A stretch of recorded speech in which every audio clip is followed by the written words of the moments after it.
This clown crew offers the MC a deal: hand over the elf to them and walk away peacefully, or join in and gang up to bang the cheesy elf. She is practically freaking out because the MC goes silent after hearing the deal. But inside his head, he's fuming. How dare these bastards make such a messed up offer? He raises both his wand. Time freezes, and before I tell you what happens next, let's rewind a bit. How did he even bump into these creeps? Why are there iron collars around everyone's neck? And what are they doing in this dark dungeon in the first place? The story kicks off with a maze master throwing down against 4 challengers. Our main dude steps up with a magic wand and basically tells the enemy it's over. Next thing you know, the wand blasts out a massive wave of fire that roars straight at the target. But the maze master slaps down 3 magical barrier circles. The blast hits the barriers, and they fold faster than me seeing a math test. The flames keep going and vaporize the maze master on the spot. Following the massive explosion, a message pops up thanking the player for completing Abyss of the Labyrinth, even on insane difficulty. The guy playing smirks and thinks, maybe I should post this gameplay on YouTube. Right after that, the game hits him with an offer to try developer mode. His mage already packs some serious power, but now it's throwing in extra abilities, which only means one thing: this mode's about to be pure chaos. He opens his character's stat window, and there's nothing. Like, literally nothing. So he dumps all 10 stat points into wisdom. Yeah, bro's not beating the dungeon, he's just gonna overthink every trap in 4K resolution. But wait, when the game loads, his monitor goes nuclear. The flash lights up the whole apartment. Bro wakes up to some angry dude screaming that he's a criminal and needs to walk straight. He just smirks, thinking this dream's gone way off the rails since he was gaming a few minutes ago. The guy sees him smiling and shoves him down. Our hero starts feeling pain and notices a strange blue circle in front of a group of people. A bald old man tells them they're criminals who have become slaves. He hands them a magic wand and sends them into a deadly labyrinth. If they survive and earn money, they can buy their freedom or even get into the magic academy. Our hero remembers the same stuff happening in the game. Reality hits, and he goes pale as he realizes he's basically inside his favorite game. But quitting isn't an option now they've been thrown into a dark, twisted labyrinth. He soon realizes his character's name is Caleb, and the place is crawling with monsters straight out of DC Comics. He needs to prepare himself and check the stats of the others. One of them is already terrifying Yahello with his lustful intentions. Another, the second slave, receives a divine oracle foretelling their deaths. He loses his mind, and everyone looks scared as hell. He tells them to man up before his motivational speech even finishes. One fat guy completely loses it and runs in a panic, but a sharp blade cuts him down instantly. They watch in horror as blood spills cold on the ground. Then, a truly terrifying goblin appears, and one slave actually laughs, thrilled that his prediction came true so soon. But an arrow silences him, striking clean and square in the face. The goblins grin like they just walked out of a toothpaste ad. The elf girl and our hero are terrified, knowing they could be next. The goblins charge, one swings its weapon with brutal speed, and just before it can slice our hero's neck, his system triggers an emergency hourglass that freezes time for 60 seconds. As the countdown begins, our guy is blown away because the goblin is literally frozen midair. That's when he realizes this must be the new ability the game mentioned earlier. But there's no time to think about that. He plans to use his wand to block the sword.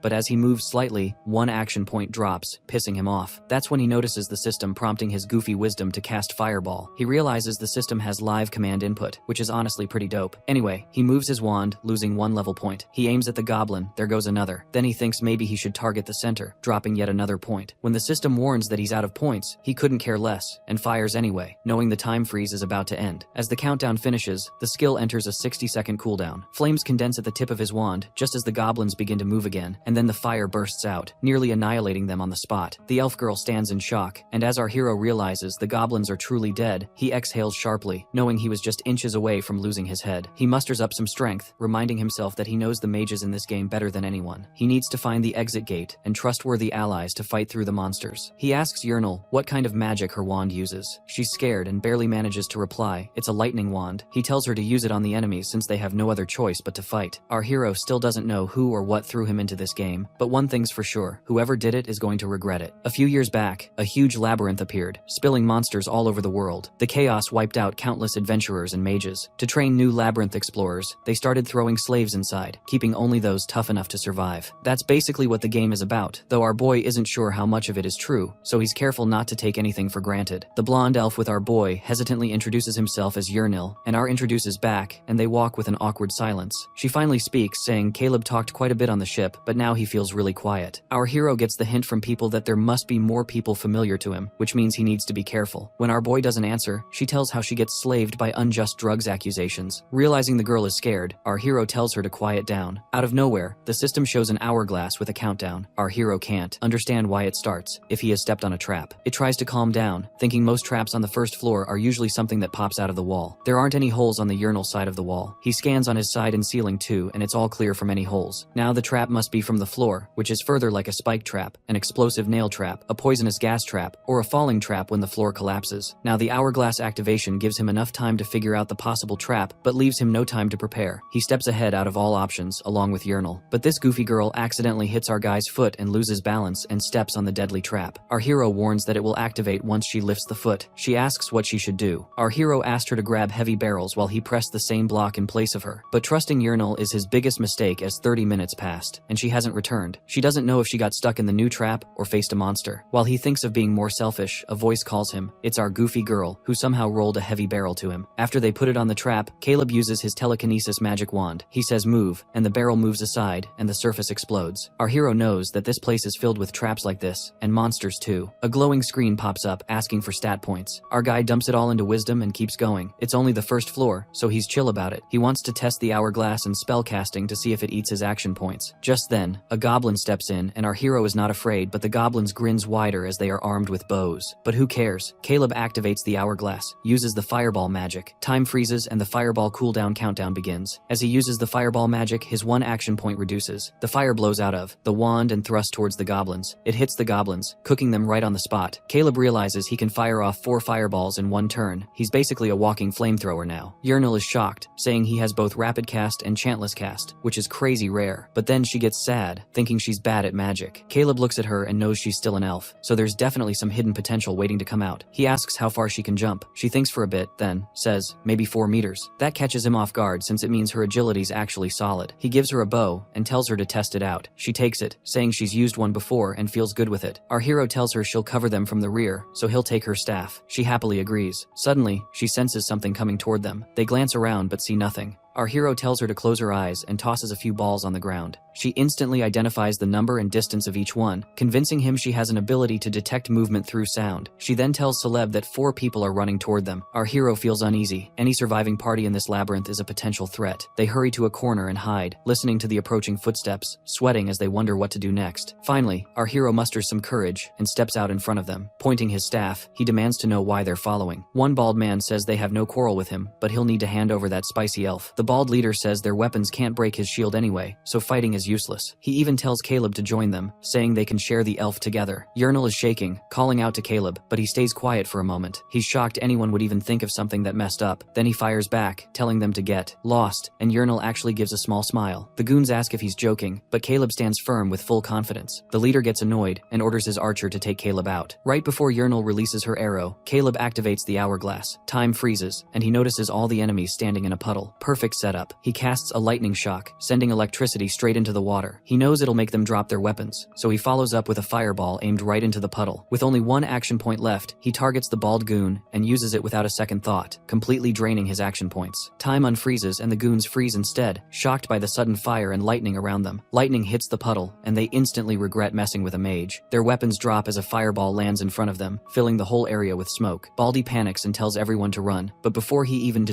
moves, another fireball blasts him straight in the face, spreading flames all around. Caleb tells Yahello to take the shot, but she's already ahead of him. Her arrow flies right into the smoke, and they hear Baldy screaming. Caleb realizes she can use her echolocation, so he tells her to finish off the rest too. Caleb gets worried because even if Yahello takes down one minion, he still has to deal with the other, but his magic is on a 5-second cooldown. He tells her to shoot again, and she says there's no need, they're already dead. Caleb notices Yahello only fired 2 arrows, so he wonders how all 3 goons went down. When the smoke clears, he sees it. One arrow took out a single guy, but the second arrow was so perfect it pierced through 2 at once. That freaks him out a little. Yahello admits she's scared of herself too. Just then, the bald guy coughs up blood and screams in pain. Caleb looks down at him, and Baldy gets mad, saying it's unfair to fight with magic. Caleb fires back that he was the one playing dirty first. Baldy says the world forced him to be like this because people without magic are treated like trash. He takes his last breath, saying he has no regrets. Caleb stays quiet while Yahello feels bad about taking down those goons. He tells her to forget it and asks how this was even her first fight. She explains, and he realizes they only acted like that because they had to survive. Then he starts looting the bodies and suddenly remembers he just took a life. In the real world, that would mess him up, but here it feels strangely normal, like everything is just a game. He thinks back to the goblins, when he was actually scared of dying, and now he feels like he's really getting stronger. Vernil pulls out a backpack, and they start checking what's inside. The gear suggests the original owner was an adventurer. They even find an ID card with the name Avison, and Yahello realizes this guy wasn't one of the goons. Caleb remembers the dude from the game. He died in tons of different ways there. Their recent opponents were strong, no doubt, but our hero still handled them with a solid solid plan. He thinks about whether he would have figured things out if he were in that guy's place, but he knows the answer is no. Without the hourglass, he would already be dead. He doesn't want to rely on luck or powers alone. He tells Yarnell to keep moving. He keeps reminding himself that he needs smart plans with no mistakes. This might be a game world, but it feels real. He has to survive. On the road, the elf starts slowing down, worn out after 12 hours of walking and fighting goblins. Seeing that, our guy calls for a break, and she lights up with relief. They set up a small fire and sit to eat. She offers him some bread and quietly thanks him for saving her twice. He tells her it's nothing, but she looks up and asks what would have happened if he'd taken that disgusting deal. Our hero simply says he doesn't turn back on people he trusts, and that simple answer wells up her eyes. She tells him to sleep, and first, she takes the guard. Without shame, our hero goes straight for the nap. The system dings, leveling our guy to 3, and telling him to spend his stat points. After thinking it over, he dumps everything into wisdom again. Now he can check his allies' stats, and sees the elf also hit level 3. Her agility's insane, plus, she's got sound mapping and blindness immunity, so he pumps all her points into agility too. When he wakes and tells Yarnell to rest, she's already half asleep before hitting the bed. Just before passing out, she asks what he's up to. Our hero picks up his staff and casts a fireball. The blast hits the target perfectly. He smirks, noticing the power has definitely improved. It's not just a dream. Yarnell is half asleep, but can't help admiring our hero's skill right before dozing off. Caleb then decides their next goal is to find the exit gate. Next morning, as they head out, the elf asks how long to reach the gate. He says it's hard to say. 3 paths stretch ahead, and he figures the gate's spot is random, meaning it's all up to luck, which he's never had. After walking a bit farther, they finally spot the exit door, but a party is stationed in front of it. Our hero grips his staff, noting their gear, and realizing they're experienced fighters, so they'll have to be careful. A dwarf calls out, asking if he's from the Academy's slave team. Our guy nods, sensing no threat. The dwarf, Vertanen, turns to a priest named Emma, and asks when the Academy last sent a group in. She thinks and says yesterday morning. Our tiny tank dwarf says it's impressive they made it this far, and guesses the elf dropped magic for a bow. Yarnell tenses, curious how he knew. The dwarf eyes the 2 wands, and says the guy must be pretty sure of himself. Our boy lifts one wand, saying he is. Tiny Tank asks if one fires fireballs, and he raises the other wand, like wanna find out? The boss glances at the cat guy, asking what he thinks. His name is Jikal, who says they can't sit here forever. Emma adds that since the kid seems sure of himself, they should just take him. The boss sighs, saying confidence means nothing if he's still a slave tier mage, and if he's like that clown Avison, they're in for a letdown. Still, everyone knows they're out of options. Hearing the name Avison, Caleb wonders if that's who they lost, and asks if they're missing a teammate. The dwarf nods and explains they ran into a black hornet on the first floor, and Avison didn't make it. He says it's a shame since he actually liked the guy, even if his magic was weak. Emma snaps back that Avison isn't dead yet, and reminds him they used a soul preservation spell, so they can still revive him with a resurrection scroll. Tiny Tank sighs and asks where she expects to find one right now. Our hero suspects something. They found the exit but can't beat the boss behind it without a mage. If it were a troll or salamander they'd be fine, but a flying boss would make them eye Yarnell for her bow. But they are wanting a mage and the speed of an elf. Then the conclusion is that the boss monster is a venomic spider. Caleb says it out loud, and the entire group freezes. Emma, Zekel, and even the dwarf are stunned that a slave mage knows about it. Caleb knows the venomic spider fills its lair with poison and webs, moves at high speed, and can slow or blind its enemies. Once trapped, you are as good as dead. Only a fire mage can counter it by burning the ceiling, clearing the webs, and grounding the spider. Caleb calmly says he is the only one who can. Emma immediately votes for him to join, and Zekel agrees. Finally, Tiny Tank tells our hero and Yarnell to join as temporary members, but Caleb declines, shocking everyone. Even Yarnell asks why, saying it's their best chance to reach the gate. Caleb explains that the boss fight opens the exit gate, but the others are hiding that it only lets 4 people through. It weakens, with each crossing, turning from green to yellow to red, and collapsing after 5 minutes. Only 1 slot is left and they need him, which means Yarnell would be left behind. Her eyes welled up just with that thought. Tiny Tank's offer doesn't sound very tempting. He says our hero, he wishes he could take both of them, but they only need 1 mage. He offers a chance to survive if Caleb lets the elf go. Yarnell looks at him with a big question in her eyes. Caleb stays silent, weighing the choice. The offer almost sways him, but if he stays a slave after escaping, they'll just dump him with the rejects again. He'll never find another Yarnell. With full confidence, he says he won't abandon her. Everyone's caught off guard, though our guy doesn't get why the elf surprised he already turned down their gross offer. Instead, he throws out a deal, saying they should just hire him. The boss stares, wondering if he's serious about skipping the exit but still wanting pay. When our boy asks for 10,000 gold, the boss snaps. The elf's shocked too, but he's got it all figured out. Their loot's worth a bit, and that amount could buy both their freedom. The group starts arguing until a couple of them admit it's probably better to just take the deal. Caleb figures they have enough money since they hired a pricey priest. They're worn out and rushing to revive Avison before his preserved body fails, so they'll have to take the deal. Jikal shrugs, saying there aren't any other mages anyway. Our guy says, for trust's sake, he wants Emma to swear by the goddess Nathaniel. Emma's cool with it, saying a covenant can't be broken. The boss tries to bargain, dropping the price to 9,000, but our boy fires back with 95. They go back and forth until the boss gives in. Emma seals it, forming a covenant that promises 9 to 5 for hiring our boy and the the elf, with the deal void if either side dies. Both agree, and our guy says it's time to move. They enter the boss room covered in webs. It's dark, and he figures the monster's hiding up top. He spots something off to the side, a neutral item packed with explosives just like most rooms have. Tiny Tank warns them to watch their step since the webs stick hard. Our guy says they should find the boss first, but the boss man tells him to just burn the webs and not play hero. Then a sound hits, cold and sharp, and a web shoots down from above. Tiny Tank blocks it with his axe and yells for our boy to burn the ceiling. The monster keeps firing, and our guy says, since it's showing itself, this is the best shot they'll get. He flips his hourglass, dumps all 4 charges, and fires off one fireball after another. The last one hits dead center, blowing the ceiling apart in a huge blast. The others just stare, stunned. He fired 4 spells, with no chant at all. As flames spread, our guy tells everyone to lock in. This is their shot. He knows they can't waste a burst window. He calls for the elf to fire, and she unloads 6 arrows while the boss burns and crashes down. Half just bounce off, so he tells her to hold back. That weak goblin bow won't cut it. The fire climbs, and he tells Emma to throw up a barrier, then signals the fighter to charge once it's ready. The fighter grumbles, but knows he's right. When the smoke clears, he leaps in, dodges the spider's strikes, and slices off 2 legs mid-air. The monster screeches, flips on its back, and yearnals up. The boss man yells that it's about to blow, and Emma slams down a constellation shield to protect everyone. Our guy says they clearly knew the boss's pattern and prepped for it, but instead of blocking the poison burst, freezing it is smarter. He fires an ice lance straight at the spider, freezing its egg sac solid. Then he orders Emma to fall back and the boss man to go in. She hesitates, so he shouts again, telling Tiny Tank to hurry and dump his burst. Tiny Tank grumbles, but charges, saying the kid's got an attitude now. He jumps high, brings his axe down with a move called a Great Shattering Cleave, and cracks the boss's skull with a quake that shakes the room. Pulling his weapon free, he says it's over, but our guy reminds them that with bosses, there's always a chance of a second phase. Everyone starts celebrating, saying they finally did it, though it was only the first floor boss. Our buddy still grips his wand, and the elf notices. He says they just said the magic word, they got it. She tilts her head, then looks up like he said, and instantly freezes in horror. The ceiling's packed with spider eggs. The others look too. Emma can't see well, but the Jekyll freaks out, yelling that it's crawling with hundreds. Even the boss man's stunned, saying he's never seen anything like it. Our boy snaps into action, telling the elf to roll him the explosive barrel. She does, but the boss stops it, asking if he's supposed to feed it to the thing. Caleb says, yeah, just aim for the ceiling, and tells Emma to light up the elf's arrow. She nods and gets to work. Caleb tells Yurnal to shoot an arrow at the ceiling, and she fires, bursting a cluster of eggs. Tiny Tank spots it, grabs the piss barrel, and throws it high. Our boy catches the cue and activates the hourglass. He fires 4 fireballs that spiral up and hit the barrel, blowing it apart. Tiny Tank's crew murmurs about his silent casting, wondering who this guy actually is. Slave or not, his talent's unreal. A bright flash signals the exit gate opening. Our boy exhales, finally done. Raiding with skilled players helps, but losing control like this still stings. Jekyll steps up, asking who he really is. Turns out he's just surprised, and says he's impressed Caleb didn't try to poison or kill them. Our boy laughs and says he never thought of that, but if he had, he could have taken the gate. Jekyll says he's glad he didn't, and Tiny Tank admits he's impressed too. That level of skill is crazy for a slave, and they wonder what he used to be. Our hero says he was hooked on the game and curious what his character used to do. He says he was a slave at the Magic Academy. Tiny Tank thinks he's hiding his past for a reason, but won't ask. Yurnal walks up saying she didn't expect them to clear it without a scratch, and calls them lucky. Tiny Tank admits he didn't expect much, and only made the contract fast because he thought they'd all die. Yurnal's shocked, and our boy says that's why the fee was set that way. Still, Tiny Tank got his money's worth. He agrees, but says it's not over yet. Our guy nods. Jekyll asks what he means since they already found the gate. Caleb explains the settlement has to be done in the village. Yurnal's confused, but Emma confirms it. The contract says the party must pass through the exit gate for it to count. She points at it, saying it's right there, but Emma says it's not that simple. Deal sworn before the goddess of fairness has to follow every rule, and they still need to cross the gate. Yurnal says they can't make it out, and Emma says that means the deal can't finish inside the dungeon. If they don't escape, it's void. Our guy says no one sane would carry 10,000 gold into a dungeon anyway, and the system punishes anyone who can't return. She asks if he knew, and he admits he did since big dungeon deals always settle back in town. Jekyll says no wonder Tiny Tank offered 9,500, and that he had a feeling it was coming. Tiny Tank says he's just managing the party funds smartly. Jekyll laughs and tells our guy that with his skill it'd be a waste to die, so he better make it back and clean out Tiny Tank's wallet. They decide it's time to leave. Our boy stops them, saying the backpack belonged to one of their old members, Avisan. Everyone freezes, and Tiny Tank rushes over, asking if he's sure. Caleb nods, saying it looked familiar. They wonder where the body is, and he says they never found it. It came from loot another slave team had after a fight. Emma and Jekyll are stunned, and Tiny Tank figures he must want something in return for bringing it up. Our guy says he just wants the backpack, not Avisan's stuff. Tiny Tank laughs, glad he's not asking for money, and says he can have it along with some of their food. Our boy asks if he's really giving all that away since they're not heading straight back. Tiny Tank says getting a resurrection scroll takes time. Emma says she already brought one, and he's surprised. They explain they've already revived Avisan once. Our guy sighs and jokes that Avisan assassin needs a new job. Tiny Tank laughs and says Caleb's 100 times better than him, and the group agrees they should have recruited him first. Yurnal quietly thinks it over, and our guy teases, saying better luck next time, though it'll cost more. Tiny Tank grins, saying he talks big but he'll be watching. Then Yurnal raises her hand, asking if they can just take Caleb back with them. Everyone's stunned, even Caleb is in pure shock. She says if one member makes it back, it still counts, meaning he can claim the 9,500 gold, become free, join their team, and finally, gear up right. Emma asks what she plans to do since even a mage like Caleb would struggle to survive, and she wouldn't last a day alone. Yurnal goes quiet, then says they'll never find the exit again, and will both die if they stay. She tells him not to throw his life away for her. If she'd been alone, she would have died long ago. It's only because of him she made it this far. Our boy's stunned she's willing to go that far. She starts crying, thanking him, saying she'll never forget him, and wants him to live well for her sake too. Tiny Tank tells Yurnal that taking members from another party into a dungeon is rude. She asks why he did it before, and he says he thought they were just slaves for the boss fight, not real people, and he is sorry. Now he wants them as a real team and offers our guy a deal to join for a 25% cut and 9,500 gold. Our guy says it is generous, but Yurnal takes his hand, saying she will be fine, and does not want him dying for her, so they should part with smiles. Then a status window pops up, calling this an hourglass expansion chance. If he stays with her now, her trust will hit 100%. It shocks him, and as he checks the details, it says that keeping her trust above 80% later will let him give her commands in battle. When his turn ends, she'll act on his command automatically. Our boy mutters, "This is crazy." Then it hits him that, just like in the game, special skills evolve through paths, and this one lets him command allies. If he gives an order on his turn, she will follow it after. He cannot push her past her limits, and the commands will be simple, like dropping her shield or shooting a spider. Each move likely costs an action, point the same as his. Tiny Tank never waited for orders before, but she always acted right after his turn. Realizing how useful that timing is, he grins. Tiny Tank asks what he thinks, but our guy says he needs time. He activates the hourglass to calm down and think. He knows this choice could change everything, so he has to be careful. Our boy faces two options: take the upgrade and stay with Yurnal, or leave now to join Tiny Tank's pro team and earn his freedom. His turn ends, and he's decided. He grabs Yurnal's arm and says thanks, but his answer's the same. He's escaping with her, just like they planned. Yurnal starts sobbing, even the Tiny Tank shocked he'd give up such a chance, asking if he's serious. He says he is. Even in a game, he'd make the same call. Raising her is smarter long term, and he's not heartless enough to ditch a crying girl. She asks why he's staying, but he just tells her to hush. He's already stressed, and leaving her would kill his conscience. Jakal rushes over, shouting through tears that our guy's a real man. Emma laughs, saying the academy really picked a good one, and Tiny Tank just says he wants him even more now. Emma says that she's sorry to ruin the moment, but wonders how they're going to defeat the next boss alone. He asks if they could take the spider's corpse. Tiny Tank says that's not right. A touching moment is one thing, but this is something else. Caleb says this guy is autistic because he has no situational awareness. He says that he'll just buy it, and they should deduct the 1,300 from the 9,500 reward. They agree, but charge him an extra 200. Caleb agrees, and Tiny Tank asks Yurnal's name. He calls her Pretty Nil, making her angry as she corrects him. He laughs, saying her sincerity was cooler than Caleb's fireball, and gives them both a token of support. He gives Yurnal 4 health potions, and she thanks him. Tiny Tank says he'll buy Caleb a drink if they make it out, and Caleb tells him it better be 2. Emma adds that they can find her at the Temple of Nathaniel for their reward. She blesses them for safety, and Caleb notes the blessing gives +1 to all stats for 12 hours, with immunity to curses and decay. They decide it's time to head back to town, giving one last dramatic stare before the gate, like heroes in a cheap movie. Jakal yells for them to remember his name, though he's pretty sure no one will. Emma wishes them luck, and Tiny Tank digs through his bag, muttering that it's farewell for now, and pulls out an E-ranked mana stone. It glows and counts as one person through the gate. He rolls it in, and one slot lights up. He tells them to find him at the Adventurers Guild if they survive, saying he knows they'll come and he'll be waiting. The gate closes, and Yurnal drops to her knees, wondering why our boy stayed, and how they'll clear the exit room now. He says he knew it was a long shot, but tells her not to worry. He's played this game too long and already planned it out. He tells her not to cry since they can handle it, and should start by ripping the spider's fangs from its corpse. She nods through tears, and her trust hits 100%, letting him command her in battle. She says she's willing to do anything, even be his shield, but thinks it'd be faster if they worked together. He tells her to trust him, saying there's a reason for everything and she should just focus on the fangs. She answers with a quick yes,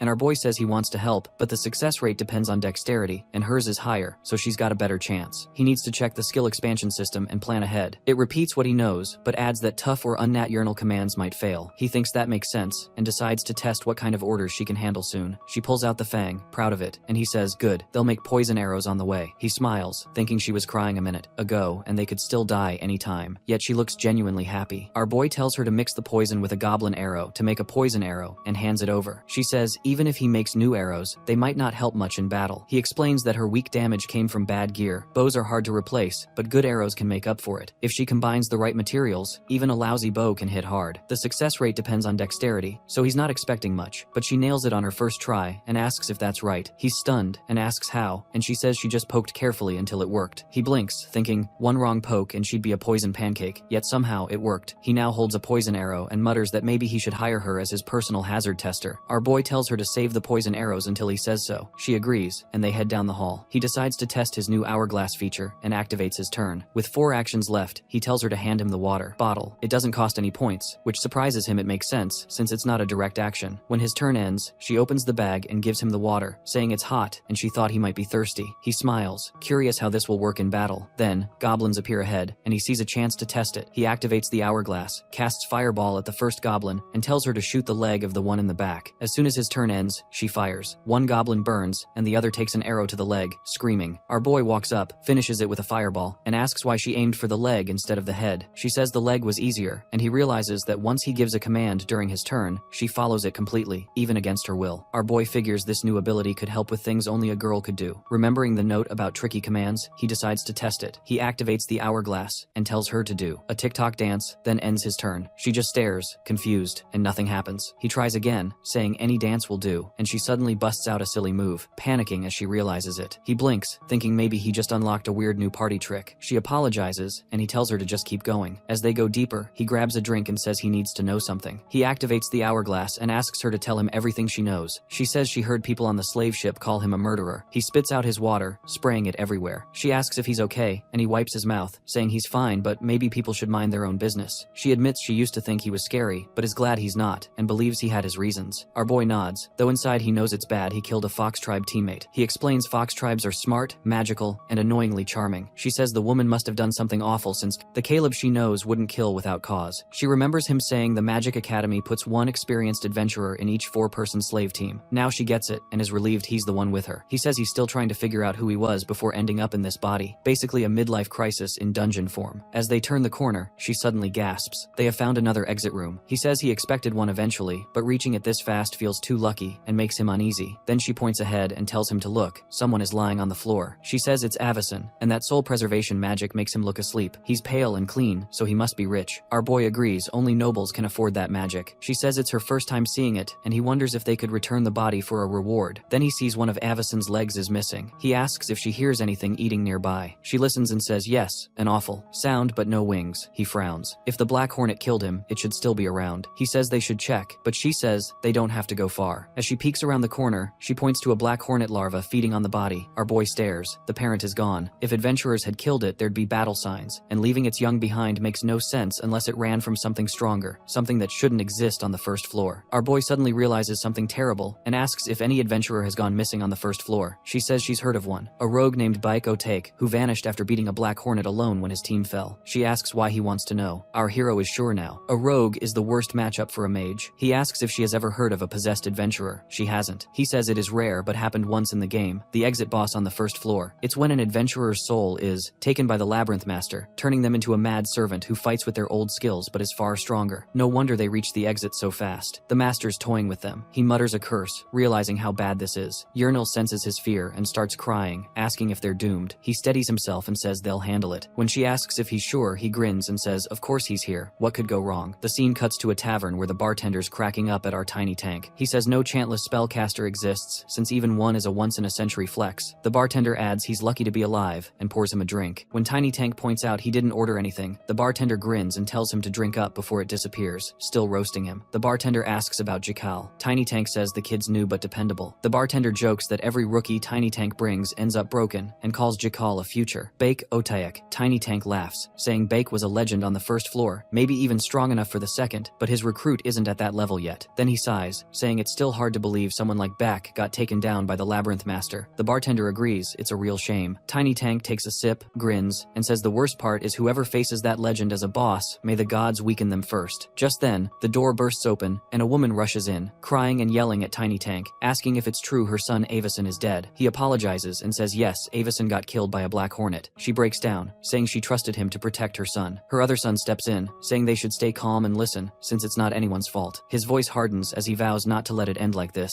and says he's already planning a rescue. Tiny Tank says the magic preserving Avison's soul lasts a week, so revival is still possible. Scroll will be ready in 3 days, and they'll leave then. Avison's brother, Clarence, says that's too too close and asks if they can go now. Dwarfy says he'll use a tracking spell to find his brother, adding that a genius mage helped them make it. When Clarence asks who the mage is, the bartender says it's a slave who casts spells faster than people blink. Tiny Tank sighs, saying it's real. Clarence frowns, thinking they're messing with him. His mother hopes that Mage found Avison's body, but Clarence looks ready to explode. Tiny Tank says maybe, since the team had only 2 people. Clarence groans, saying he's sick of hearing about that duo. His mother snaps that now isn't the time to pout, and promises a fat reward to anyone who brings her son back. A lizard nearby overhears and slides his chair back, asking how much she'll pay. He claims his crew works the 3rd floor, and doesn't fumble like Tiny Tank. Clarence shuts him down with a death stare, telling him to stay quiet unless spoken to, and the lizard runs away, like his browser history just went public. Clarence then tells his mother that throwing money around will only attract the wrong kind of people. The mother says if she doesn't offer a reward, no one will find Avison. Clarence says he'll go himself with the dwarfy. Tiny Tank is chill with that, saying if a 5th floor mage is joining, that's even better. Clarence says it's his brother, so he should be the one to bring him back, and he's curious about that genius mage too. Our hero tells Yurnil they should call it off. She's confused, but he explains they've waited too long for the dwarf's party. The caterpillar will die in 2 days, and once the scent fades, other monsters will swarm in. It's the offspring of a 1st floor boss, so they can't stay idle. He knows it's valuable but insists they move. Yurnil suggests waiting for the next exit room, but he refuses, saying if Bike Otek is really here, a 1st floor party won't last. Their only chance is for the 2 of them to take him down and escape. When she asks if they can win, he smirks, saying there is a way, though it won't be easy. She agrees to do whatever it takes, and he grins, saying good, because their plan will be rough. Later, after some rest, there's a huge explosion in the hallway. Goblins panic as one gets shocked, and another takes an arrow to the head. Our guy says their hellish training starts now. They'll need to take down 100 goblins. She's horrified, but he's already charging ahead, and soon they're mowing through goblins in a fast-paced montage. He explains that level 5 is the 1st floor limit, and they're just over level 4 after beating the spider. With 2 days of non-stop training, they can reach it, and hitting that mark unlocks a new special ability. He plans to collect only the best magic stones, and tells her they're going after the goblin shaman next. She's clearly exhausted, but he pushes on, saying they needed scrolls. That night, they rested near the caterpillar. He praises her, while she's flat on the floor, barely breathing. He says they're finally ready. She notices the caterpillar breathing weakly, almost like her, and he says it'll probably die tomorrow since it hasn't eaten in days. Then she hesitates and quietly wonders if they should feed it Avison. Caleb says things have gotten intense, but not that insane. Damaging a soul-preserved body's a serious crime, but at least they've gathered everything they need in time. She asks what's next and sees him filling an orc barrel with water. He says it's part of the plan and almost ready, so they should rest. She offers to take first watch, but he's already lying down, saying he needs to sleep first to recover and plan ahead. She glares, giving off killing intent, and he laughs it off, promising to take an extra half hour on his shift later. That softens her, and she tells him to rest well. He mutters that she's got a scary side and asks her to wake him in 2.5 hours. As he enters rest mode, both their levels rise from 4 to 5, unlocking a new special ability for him. Caleb says they're heading into the exit room next. She hesitates, asking if he's really planning to face the boss looking like that. He tells her not to worry, what she sees isn't everything, and they'll still win. She says that's not what she meant. She just can't believe he's actually wearing that. He says of course, since the black hornet egg is tough and makes great armor, though the poor caterpillar's still whining. She mutters that it reeks. The doors open, and they step into the boss room. A man sits on a throne before rising to face them. Caleb calls him out to fight. Bakotake laughs darkly, vanishes, and suddenly appears behind them, attacking in true backshot style. The hourglass activates,